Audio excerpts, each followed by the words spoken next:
ये कपड़े हैं जो भारतीय पुरुष सदियों से पहनते आ रहे थे।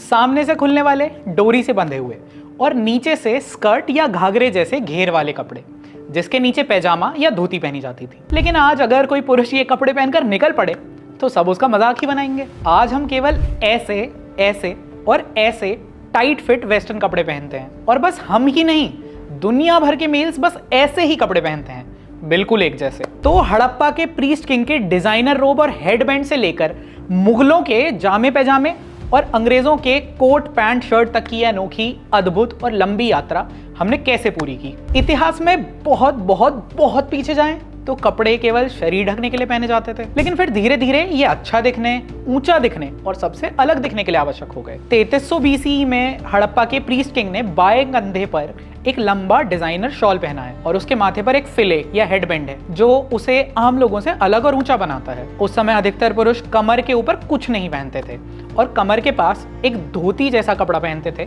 जिसे टांगों के बीच से निकालकर पीछे अटकाया जाता था। अब क्योंकि सिंधु सरस्वती सिविलाइजेशन के लोग देश विदेश से व्यापार भी करते थे तो वो तरह तरह की रुई, रेशम और चमड़े से बने कपड़े पहनते थे। और बस फैशनेबल कपड़े ही नहीं, हड़प्पा के पुरुष हाथों में कड़े, मालाएं और कुंडलों जैसे आभूषण भी पहनते थे। इसके बाद वैदिक और पोस्ट वैदिक पीरियड में सबसे पहली बार हमें कपड़ों के रिटन एविडेंसेस मिलते हैं जिनके लिए वास, वसन और वस्त्र जैसे शब्दों का उपयोग होता है। तभी प्रिंस ऑफ वेल्स म्यूजियम के डायरेक्टर रहे डॉक्टर मोती चंद्र बताते हैं कि वैदिक आर्य 3 तरह के कपड़े पहनते थे, वास, अधिवास और निवी।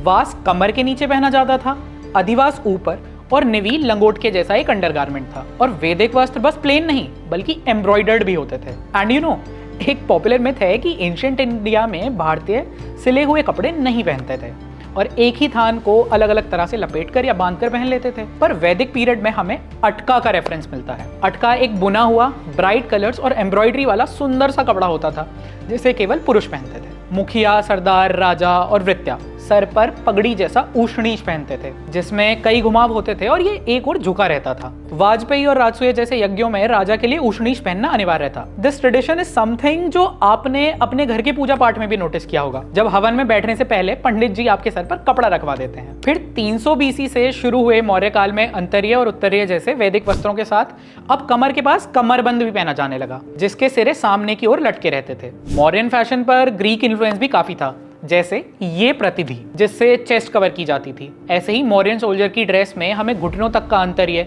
ऊपर एक गोल गले और छोटे बाजू वाला हिप लेंथ ट्यूनिक, हेडबैंड और नी लेंथ बूट्स दिखते हैं। इस पीरियड में बाजूबंद, कंगन, कर्णिका, कंठार और लंबनम जैसे सोने चांदी के आभूषण भी एलीट मेल्स में बहुत पॉपुलर थे।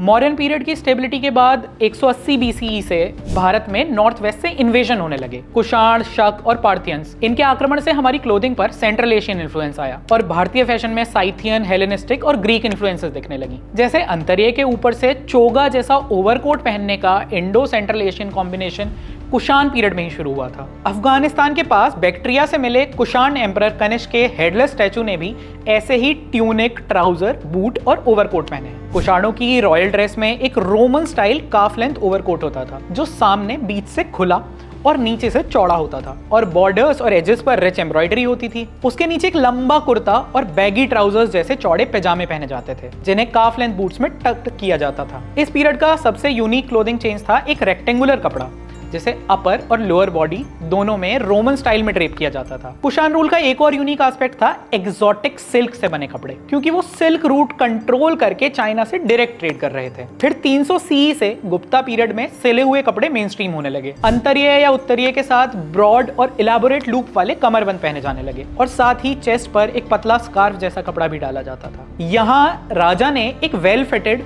आधी बाजू का पॉइंटेड एंड्स वाला कोट पहना है। उनकी धोती आगे की ओर इकट्ठा हुई है और उस पर कमरबंद है।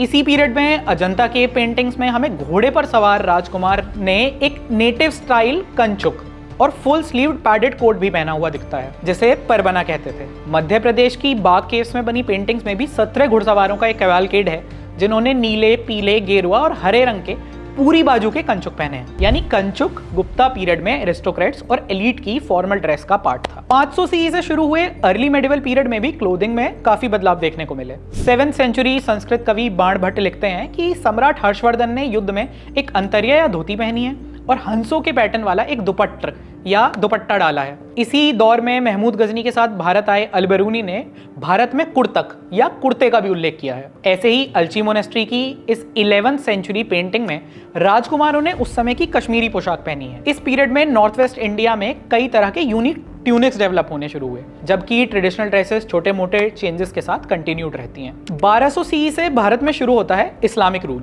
और उनके साथ आता है उनका काफी अलग सा पहनावा। दिल्ली सल्तनत के पहनावे में प्रमुख था जब्बा। ये एक लंबा सा लूज फिटिंग रोब था जिसमें सामने एक सीधा कट होता था और इसे कमर पर एक पटके या कमरबंद से बांधा जाता था। उस समय के एलिट्स और मिडिल क्लास दोनों जब्बा पहनते थे। इसके बाद मुगल भारत में सेंट्रल एशियन स्टाइल का जामा पहनकर आए। ये एक पूरी बाजू वाली सामने से खुली पोशाक थी। इसकी एक साइड दूसरी साइड के ऊपर आती है और उन्हें आपस में डोरियों से बांधा जाता है। इसके नीचे का हिस्सा एक रैप अराउंड स्कर्ट या घाघरे जैसा होता है और ऊपर के हिस्से में सामने की ओर एक फ्लैप होता है जो दाएं या बाएं किसी भी साइड हो सकता है। And here is an interesting thing, Hindu हमेशा अपना जामा लेफ्ट साइड पर बांधते थे और मुसलमान राइट साइड पर। यह डिफरेंस उस समय की मुगल और राजपूत पेंटिंग्स में क्लियरली विजिबल है, लेकिन ऐसा क्यों होता था इस पर हमें कोई जानकारी नहीं मिलती।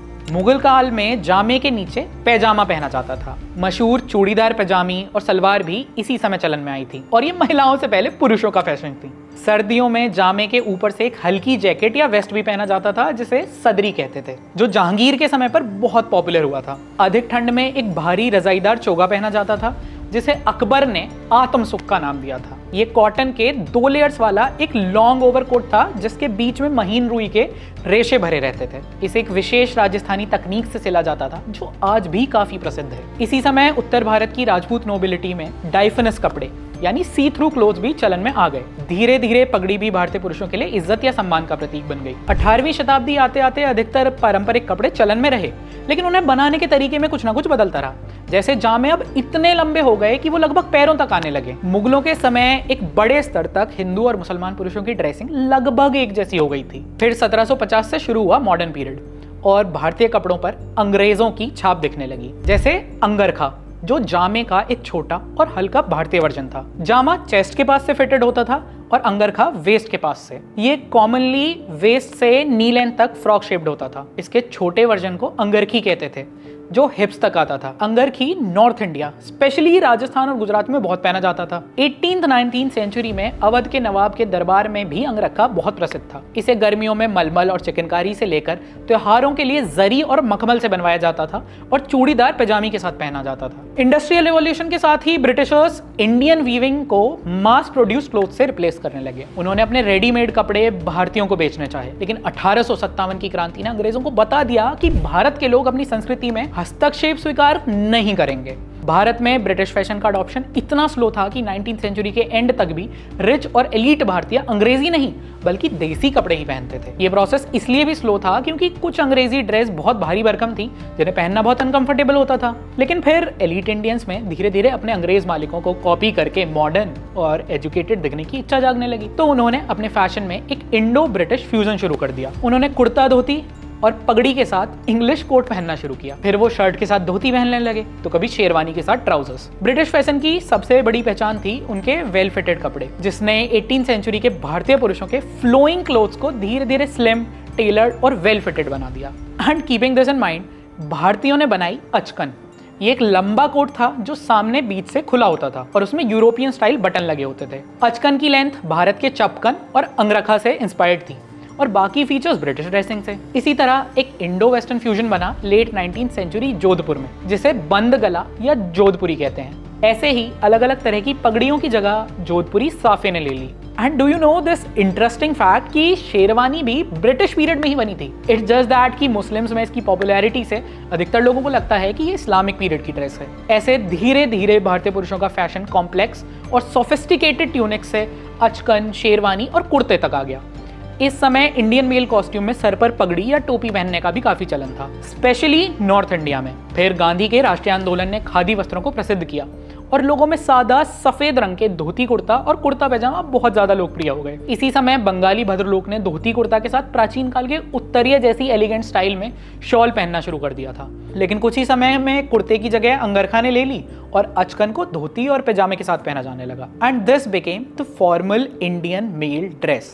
भारतीय पुरुषों के पहनावे में ये बदलाव बहुत धीरे धीरे हुए और ये यूनिवर्सल भी नहीं थे, बल्कि अलग अलग सोशल रिलीजियस ग्रुप से उनके एफिलिएशन का एक सिंबल थे। 1947 के बाद से एक स्वतंत्र भारतीय अस्मिता बहुत महत्वपूर्ण बन गई और ब्रिटिश कॉलोनियल ड्रेस कोड्स की जगह एक नया इंडियन नेशनल स्टाइल डेवलप हुआ। 1960s तक मॉडर्नाइजेशन, ग्लोबलाइजेशन का कुछ असर भारत के प्रमुख शहरों में दिखने लगा। अर्बन इंडियंस में वेस्टर्न क्लोथिंग का डोमिनेंस था। अब इंडियन क्लोथिंग बॉलीवुड जैसे पॉपुलर कल्चर मीडियम से भी इन्फ्लुएंस होने लगी, जो लगभग सब कुछ वेस्ट से उठाता था। अल्टीमेटली नई जनरेशंस को लगा कि वेस्टर्न कपड़े पहनना ही मॉडर्निटी का हॉलमार्क है। 1990s में इंडियन इकोनॉमी के लिबरलाइजेशन ने भारतीय मार्केट को विदेशी ब्रांड्स के लिए खोल दिया और फिर इंटरनेशनल क्लोथिंग ब्रांड्स भारत आए और उनके साथ आया वेस्टर्न कल्चर और फैशन। 1990s के ग्लोबलाइजेशन के बाद तो भारत हर मॉडर्न कंटेम्प्रेरी ट्रेंड के लिए एक्सेसिबल हो गया and that's how Indian males ने जीन्स जैसे टाइट फिटेड कपड़े पहनने शुरू कर दिए। और आजकल का मेल फैशन तो पूरी तरह से ट्रेंड पर ही डिपेंडेंट है। पर सोचने वाली बात यह है कि ये सारे फैशन ट्रेंड्स वेस्टर्न हैं, इंडियन नहीं। महिलाएं तो फिर भी साड़ी, कुर्ती, लहंगा, चोली या घाघरा पहन लेती हैं, लेकिन भारत के पुरुष भारतीय वस्त्रों में दिखें ऐसा ना के बराबर होता है। तो जाइए अपने कपड़ों की अलमारी खोलिए और देखिए कि उसमें भारतीय फैशन के लिए कितनी जगह बाकी है। धन्यवाद।